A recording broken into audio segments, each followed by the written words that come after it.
guys, I'm Dave. And I'm Len. And today we are reviewing Pulp Alley, the miniatures game. We've been playing this for about the last month. We've played this at Little Wars a bunch of times over the last probably like 4 years. Usually I play this at least once while I'm there. It's always a good time. At the conventions, they're usually like 6 to 8 player games, but the actual game says the game is for 1 to 4 players. If you want to play solo, though, you got to get the solo deck, which is sold separately. But basically, it's all about, the game's all about basically pulp adventures. And the good thing about it is they have their own miniatures line, and the miniature line is good. But if you already have your own miniatures, you can just write up stats for them and use them, so that's kind of cool. So if you're like me and you got like thousands of painted figures in the basement that you rarely get to use or don't get to use as often as you want, well, a lot of them will probably work with Pulp Alley. So before we get into how the game plays and stuff, what do you think of it? We've played all these games, and you've played at several conventions over the years. Actually, it's a very quick game, easy to learn, easy to play when you're half asleep. It's very easy. Of course, the problem, easy games have their own sort of problems, but overall, I give it a good rating. Yeah, basically the way the game plays is everyone draws some cards to start the game, and then at the start of each turn, each player draws a card. And there's a person who's the director, and the director chooses which side activates next. So oftentimes the director will just have himself go first unless there's some reason why he shouldn't. But then you get to take an action, and one of the actions is like moving, and you can move twice, and if you move twice then you can't shoot, basically. But yeah, that's basically it.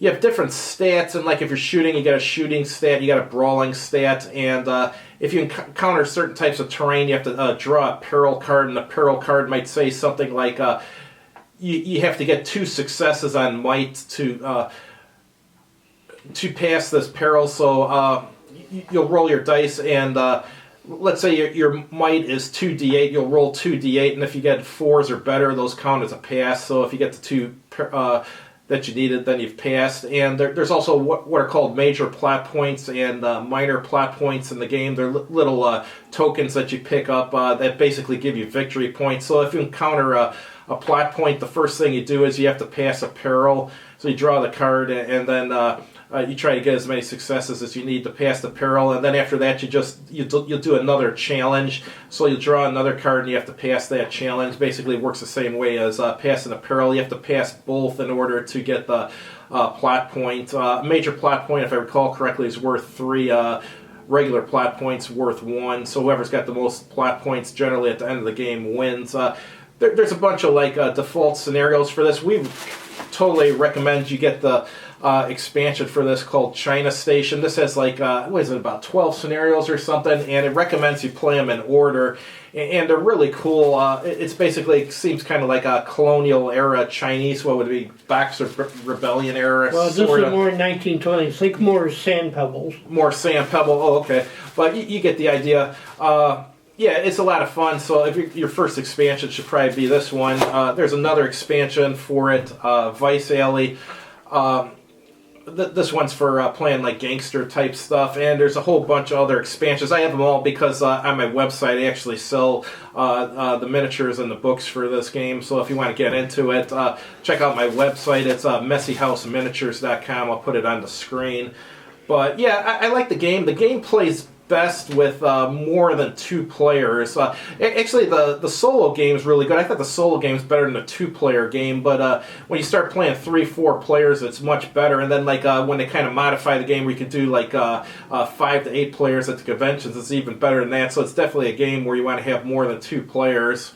Would you agree on that? Oh yes, because when you have more than 2 players, there's a subtlety when you're the director. You can have maybe order people fired away to go first, and then you can shoot your nearest opponent, and they never have a chance to, or they may be shot by whoever you activate, because you may get one guy to activate, he closes in, shoots your nearest enemy, so you don't have to worry about them. And it seems like when you have like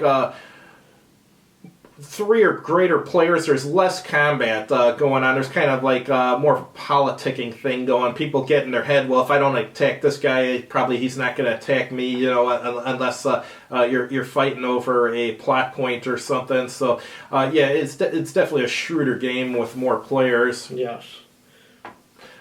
Yes, we did try it once solo, and I did end up getting 2 of my minions who died falling off the wall because they couldn't get over it. Yeah, in the solo game, obviously there's no director, so it's just one player versus like NPCs. And with the special solo deck out, the way the card drawing is done slightly differently. And what the solo cards do is oftentimes they'll make you certain of your characters take peril, so you do more peril checks in a solo game than you will in like a 2-player game. Well, I noticed that in the solo game, if you fail a peril check, you often get 2 hits instead of 1. Yeah, that's true. That's totally true. Yeah. Because that's why my the lower level associates were taking a beating. Because normally they just take 1 hit, and then maybe with luck they can recover.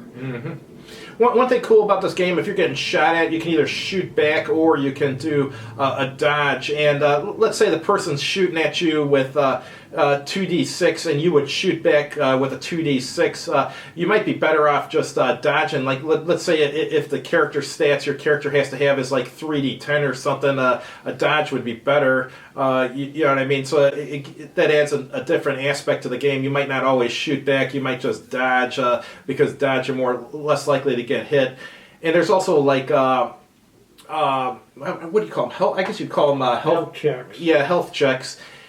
In this, so let's say you're supposed to take 2 hits, you'll roll 2 health checks, and if you get a 4 or better on either of them, that will basically negate one of the hits. So you may take 2 hits and get away with it if your health checks are good.